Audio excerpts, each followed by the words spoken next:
Happy spring, Needham. Hello and welcome to What's My House Worth, a show that slices and dices this sizzling real estate market. My name is Rob Tickton. This is Ryan McDonald.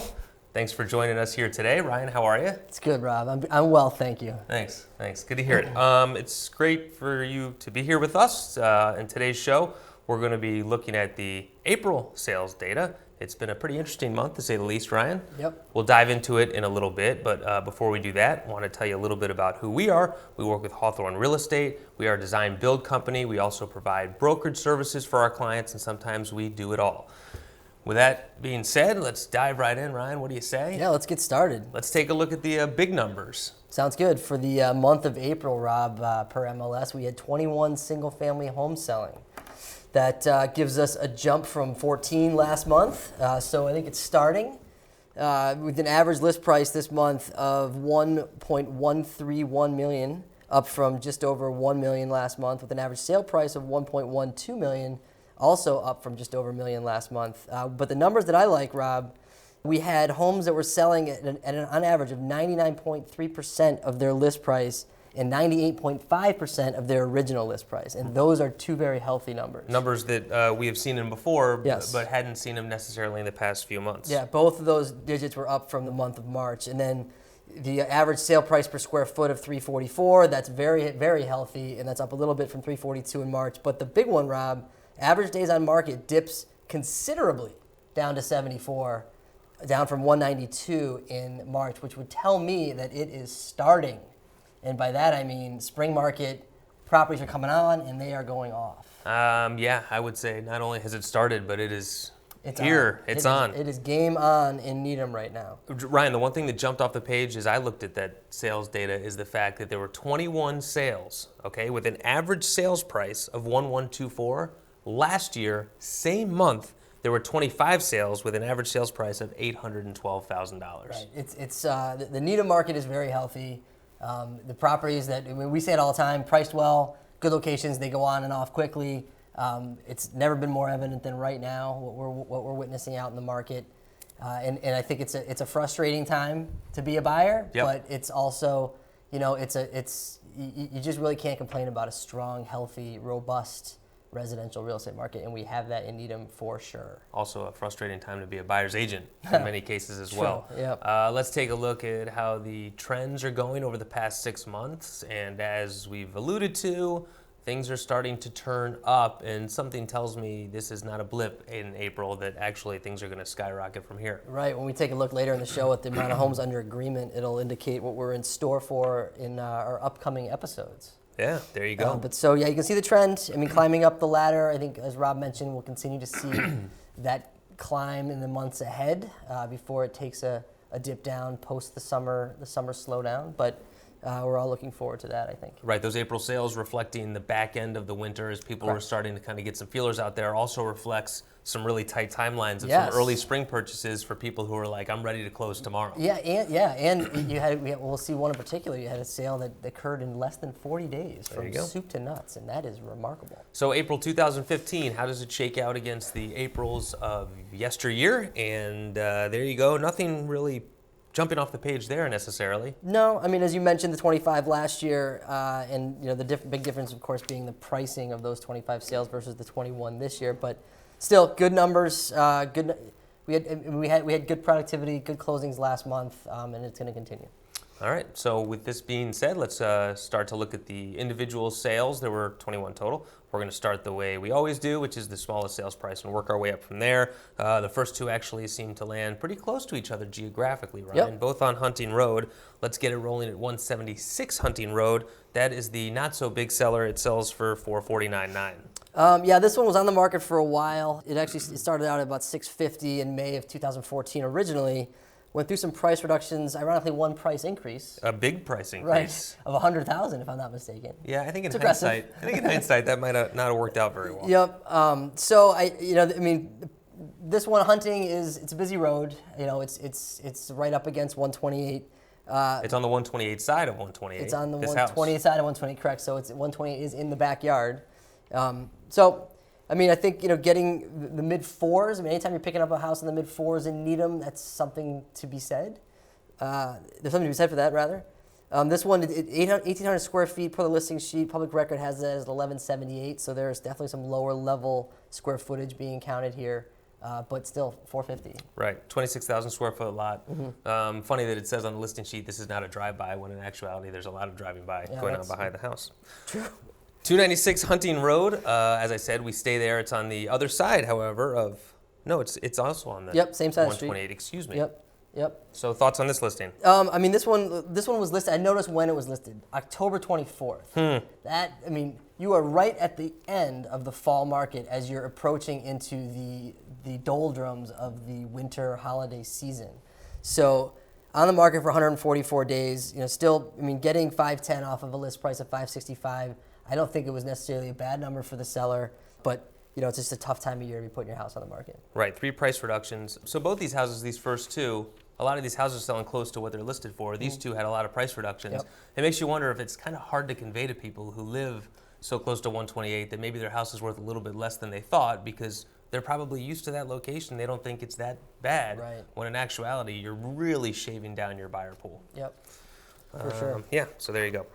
Next up on the list is 665 Central Avenue, kind of also on it. Ooh, look at that, Ryan. What do you say about that? I see some red writing, Rob. I do too. That's my deal of the month. There you go. And Tell us about it. It's probably no surprise to you because Nope. you and I saw this house at the same time. It was on the broker tour. Yep. And we both had our predictions about what we thought it would sell for. We did. And I thought it would end up in the 4s, so I Yep. was mistaken. But By a multiple of tens of thousands of dollars. Yes, but sure. I mean, listen, I'm not perfect. No. But it's the deal of the month for the seller because the layout was just so funky. It was just so unique. You had the kitchen and the kind of the basement, and then you walked upstairs, and there were smaller rooms, and it was kind of a tight layout. The public record had the square footage at 1125. I thought it was 750. No, maybe it changed because it was 1125 as of the 4th of May. We're gonna have to return to this. We may have to revisit public record. Interesting. One of us read it strangely. 1,500 square feet on the listing sheet, but all I can think of is whoever bought this house, Ryan, maybe was just enamored by the land. Yep, Because technically it's 1.5 acres. Right, and it's albeit wooded, it's conservation, it's wet, wetlands. Exactly.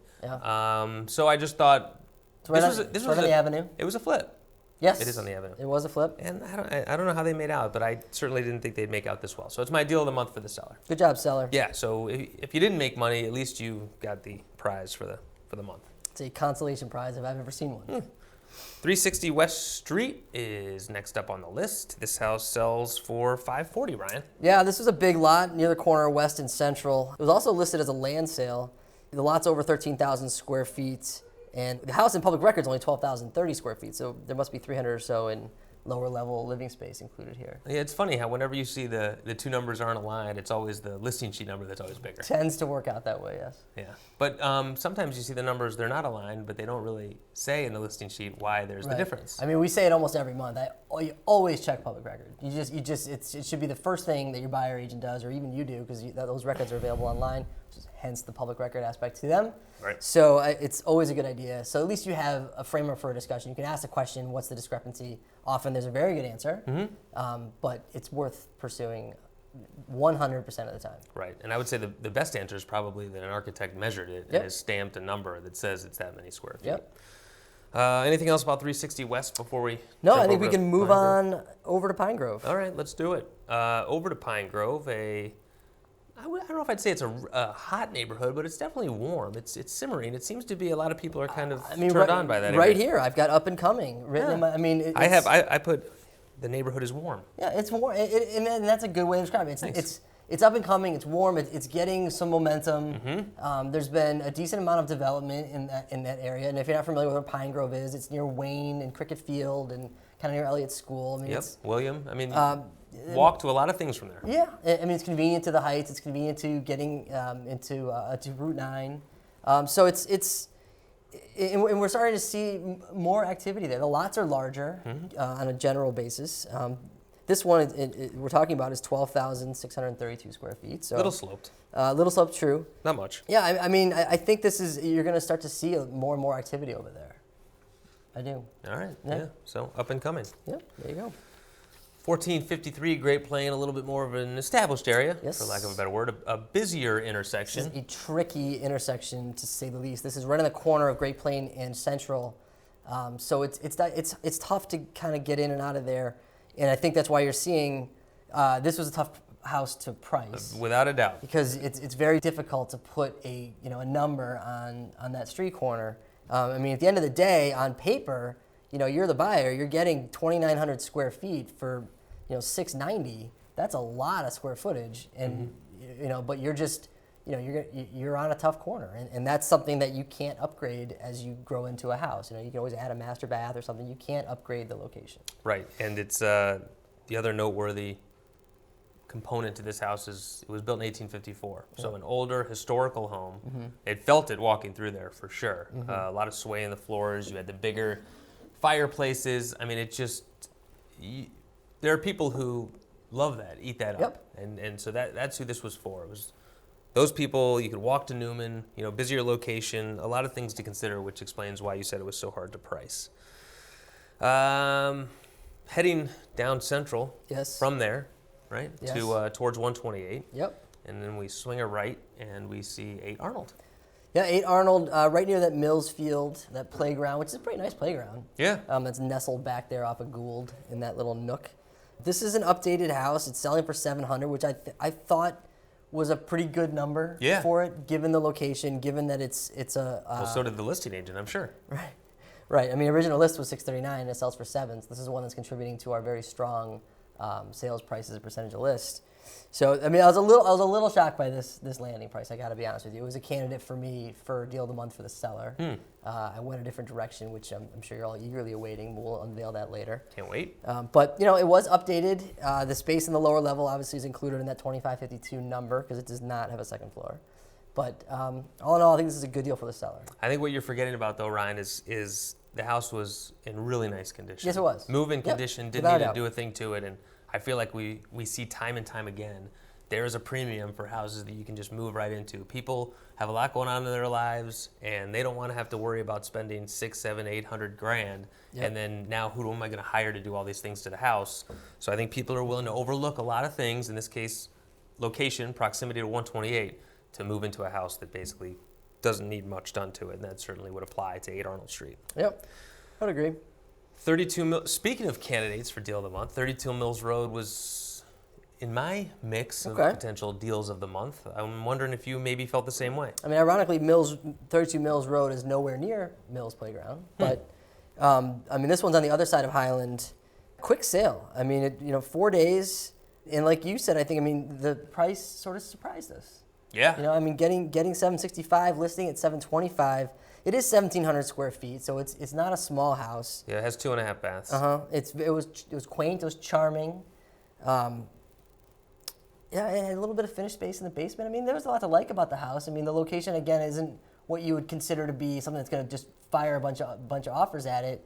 But I mean, priced in the low sevens. I mean, I guess that's what we're seeing. Tough to get in and out of that location. Yep. Right, because of where it is on Highland Oh, Ave. it's a difficult turn out of Mills. Yeah, very difficult. We remarked about that when we were there. I mean, we sat there and said, boy, doing this every day would get old. Right, with 7 cars behind us. Well, you said the price surprised us a little bit on the high side. I can tell you one person probably didn't surprise, and that's the homeowner, because this house actually had been on the market as a for sale by owner, and it was originally listed at $899.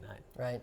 So perfect example of somebody trying to sell their house on their own, pricing it wrong, hiring somebody, and then boom, it goes through. Yeah, and the thing is, though, it could be the perspective. I mean, we're looking at it and saying, oh, great deal for the seller, but the seller could be arguably disappointed by this. Right. Well, you never know, Ryan. No, you don't. All we can do is speculate, and we do plenty of that in this show. And we do it after the fact, too, which is even better. Right, that's true. Because you can't be wrong then, right? If nobody's there to tell you that you're wrong. 9 Morton Street, one of our favorite neighborhoods. Yeah, this is the stepladder street. The stepladder streets, yeah, exactly. that's fun. This is on the corner of Morton and Webster, so the majority of the property is a side yard, which is on Webster. The kitchen here was updated, but there weren't many updates for the rest of the house. So like this one came on the market right at the onset of the spring market, and I was looking at it. I remember we talked about it. For me, it was kind of like this is almost like a gauge of what's to come. Like if this one flies off, then saddle up. We're in for a ride. And I mean, it didn't sell quite at asking, but it sold pretty quickly. 3 weeks on the market. for a good, healthy number Yes. for this property, in my opinion. And so I think it was a good indicator that we were in for a strong spring. Good heating system too. Okay. But Air's is a nice system, very efficient.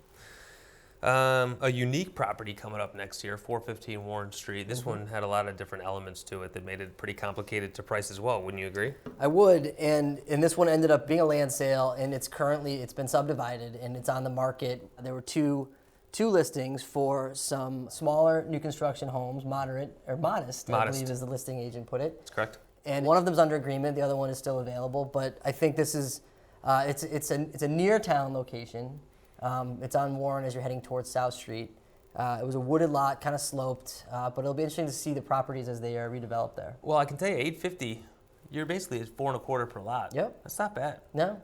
I mean, really, for Right. it's good location. It's as far as where it is on Warren, it's about 7 houses down from High Rock.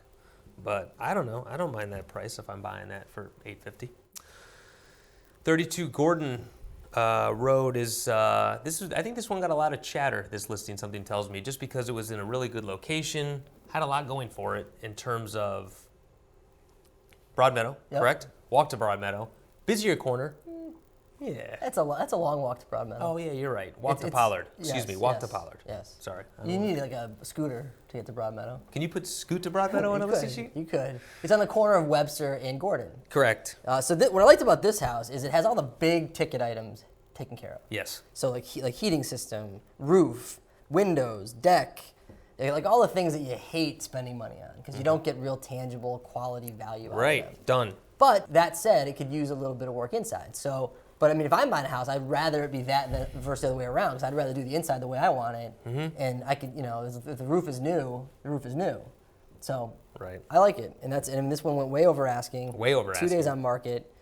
So this is a good, healthy sale right here. And this illustrates our point, which I know we kind of hammer home quite a bit, but that you do. can't underprice a house, You can try, but right? can't do it. So I was sitting with a client just last week Last week, talking about what to price their house, and I pulled up 32 Gordon. I said, listen, this is your example of you cannot underprice it because the market is too informed, too savvy, too knowledgeable. They will drive that price to where it needs to be. Yep. So there you have it, folks. And they'll feel good about themselves doing it. Right. That's the best part, is when you get into these over-asking situations, but when the property was priced low to be competitive, the buyer doesn't feel like they don't have remorse after they overpay for it because they're not overpaying. Well, and they're not overpaying, and they feel better about buying it because there were 8 or 14 other people who also put in an offer on it. It's a win-win. Yeah, it really is.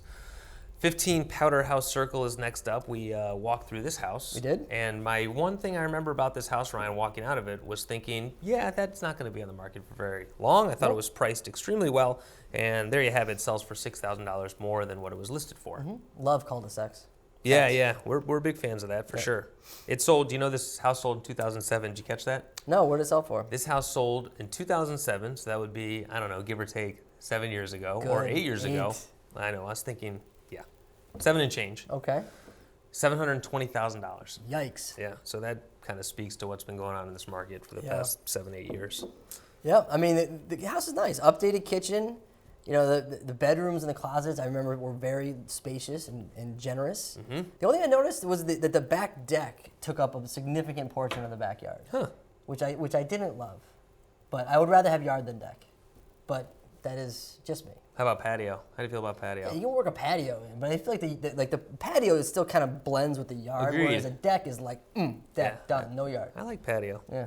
So we've talked about how there's, or at least there was, a dearth of inventory between the kind of $900,000 price point and the $1.3 million price point. I don't think anything illustrates that better than the April sales data. Powder House sells for $905,000. Our next sale, as we work our way up the ladder, jumps significantly from 905 to 1.395, and so we're up with the big boys now, Ryan, for sure. Yeah. And the new construction homes, this is one of those. It's 65 Yale Road.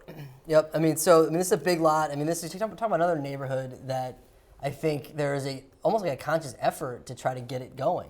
Like we've seen some. You'll see that. We'll talk about Evelyn coming up in a few minutes. We've had a couple other properties on Yale. This is like Harvard Circle has new construction on it right now. I mean, this is an area of town that just even in the recent times has started to see development. Case in point, Ryan, sells for 1,395. The former highest selling house on the street was 1.275. Yeah. So it beats that by over $100,000. That was in 2013. And that's good that there's demand for new construction over there, because it's one of the few places in town where you can buy land in the fives. Yeah, right. So I mean, this For now. this lot sold for 530, and it's turning around at 1,395. So I mean, the 1,395 doesn't work too great if you're buying it for 685. Right. Staying with the theme, Okay. Norfolk Street, before April, the highest selling house on Norfolk Street was $840,000. That number's changed drastically as we look at our next listing, which sells for $1.4 million. Thoughts on that listing? Yep. I mean, this is another one. This was purchased for 515. So it's when you can get a lot for that price. Yeah. That always gives you cause to consider it. Right, and the good news about this one is you're not going to be the only one on the street with a house of this price, because there's one being built directly next door to it. It has a sister on the market, and it's in the same price point, and it's an underrated location. I mean, you can get Agreed. to town. I mean, it's a little trainy, but I mean, otherwise, it's yeah, I would agree. Yeah, I mean, I if you have somebody who takes the train to work every day, I don't think they mind being in a trainy location. As long as there's a stop handy, though. True, good point. And there is one there. Yeah, there is. Don't worry. I mean, a lot of similarities between these as we kind of work through them, right? 153 Evelyn Road. I mean, the things that we've said about Yale and that we've said about Norfolk, we can almost say the same thing about Evelyn. Right. I mean, everything we said 30 seconds ago about Yale, you can just dub right in on an Evelyn. Should we re-roll the tape? We can stand here while give the guys in the booth time to do that. This one is a slightly smaller lot than Yale. The lot sold for $575, so more money for the lot and less land. So the Yale purchase was a better deal, and but the sellout on Evelyn was higher. True, and plus Evelyn had a little bit more of a track record of a similarly priced house to go in that street. Agreed. 15 Intervale. The Valley. The Valley. We've talked about the Valley a little bit. We have. Where dreams come true, or at least they do at 15 Intervale Road. Yep. This lot by comparison sold for $615. So you're just looking at that spread. Broadmeadow. It's Broadmeadow. It is, and for those of you who don't know, the Valley is that neighborhood that's wedged in between Greendale and 128. There's been quite a bit of development there over the past few years. There has. Some nice stuff on the market now. Properties, some stuff on the market, correct. But yep, new construction sold during. So the flip side to some of these is we don't necessarily get a chance to walk them. This one I actually did walk, but it was during framing, so I haven't seen it since. Right. But with new construction that sells during construction, you don't get a ton of opportunity to see it. Right. But we just look at the specs, look at the location, and go from there. Right. Good rule of thumb going forward. If what you're looking at is a drawing of a house, like it is at 75 Bird Street, there's a good chance that we haven't walked through it. That's the case with this one. Also, Broadmeadow sells for $1,475. Under 10,000 square feet, Ryan. Yeah, it's not a huge lot. It's still a good-sized house, 4,500 plus with 5 beds and 4.5 baths. This lot, by comparison, sold for $640. So climbing the ladder a bit on the land sale value. All right, let's go check out another house drawing. 57 Donna Road sells for $156. Anything to say about this one other than the fact that it's a short walk to Mitchell Elementary School? It is. You are on the backside of Mitchell. It is a hop, skip, and a jump. Nice location. The lots are sloped in the rear in this spot of Needham. Right. Good observation. Thank you. Adding value as always. 225 Elmwood Road is formerly part of a great plan lot that was carved up. Sure was. And created a new lot for new construction. This is like the perfect example, and there are so many of them that it's just so hard to sell a house mid-construction. This one was, being built, was on the market for a long time, then it's done, and boom, there it goes. Yep. But nice neighborhood in there. Yes, for sure. Yeah. 5 Colby Street. Okay. Another nice neighborhood. Yes. I mean, let's be honest, these are all nice neighborhoods. Yes, right? I mean, we are splitting hairs. Just because I'm not saying something is a nice neighborhood doesn't mean it's not. 5 Colby Street sells for $166. Ryan, did you get a chance to see this one? I did. Oh, there you go. Walked through this one a couple times. It's a corner lot. Corner lots are always tricky because it's challenging sometimes to figure out how best to position the house to maximize usable outdoor space. This lot by comparison, $672 was the purchase price for the developer. So you're getting, when you're the seller in these areas, you're selling your house without having to do anything for a very healthy number. Yeah. You know, so I mean, and that's definitely contributing to the overall strength of our market. Right. 155 days on market, a lot of it spent during construction. I think a lot of these sales here that we're going through now are showing that the new construction market is healthy in Needham.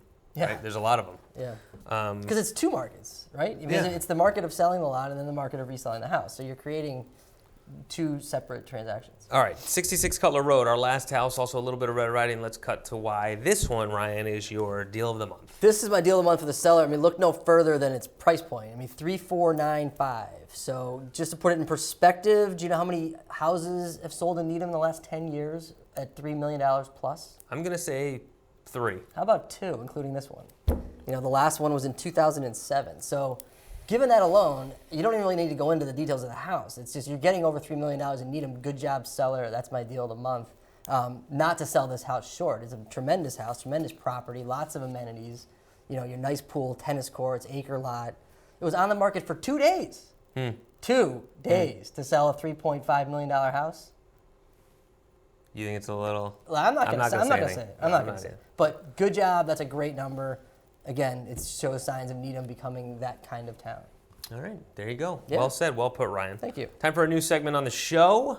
New segment time. Everybody's I been- mean, that's always exciting. I know. I mean, I don't know what to say other than let's just run with it. Let's Roll pull it it. up and we can talk a little bit about it as we see the slide. This new segment is called Listing Picture of the Month, Ryan. Here's your April winner. Any thoughts? I mean, I can say that there was no contest. Yeah? I mean, the April picture of the month really sorry. needed no introduction. Yeah. It's how does that slip past the QC team? Yeah. I don't know. I mean, it's But- artistic potentially. Yeah, so we are on the hunt now for the listing picture of the month on a monthly basis. Yeah, I mean, it's actually not a bad picture No, if it's you look great. at it. Yeah, 'cause it's all about your perspective. You got a lot of natural light there. You really just got to lean into it. You got the higher ceilings. I don't mind that listing picture of the month. Oh. Last sheet is our market snapshot. We take a look at what's going on right here in Needham right about now. That would be as of May 4th. I mean, that's real time. It is. May 4th, 2015. Ryan, we I look mean, at the how- market snapshot. What do you see I there? got 67 active single-family listings, and I don't think there's going to be that many by this time tomorrow. Yeah, seriously. I mean, we only had 42 last month, but the thing, Rob, we have 91 single-family homes under agreement. That's a bunch. I mean, yikes! And 55 last month. That means we're going to talk about 91 sales over the next couple months, and that's not even. That doesn't even include the ones that are on the market now. Right. So there's going to be a lot of inventory to talk about. Our average listing price is up over 136, down a little bit actually from last month, but you can see we did have a lot of new construction selling this month. The average days on market of 71 days. That's incredible. So I think we are poised for a very interesting spring. We're already in the middle of it. There's been a lot that's already happened that we just are going to be thrilled to be able to cover in the coming months. All right, very quickly. Let's both do a prediction for May sales. Right now. Don't say it out loud. Okay. Think of a number. How many May sales do you think there are going to be? Okay. I've got mine. You got yours? I do. 1, 2, 3. 36? 33. I had 36. All right, so I got 33. We'll revisit that in the next show. All right, good. In the time being, that does it for this month's episode of What's My House Worth. Somebody wants to call us or email us, what do they do? I think they ought to give us a call at 781-707-6564. Yep. Or you can email at rob.ryan@hawthornre.com. That does it. That Another does it. one in the books. Another one in the books. Thanks for joining us, everybody. We'll see you again real soon.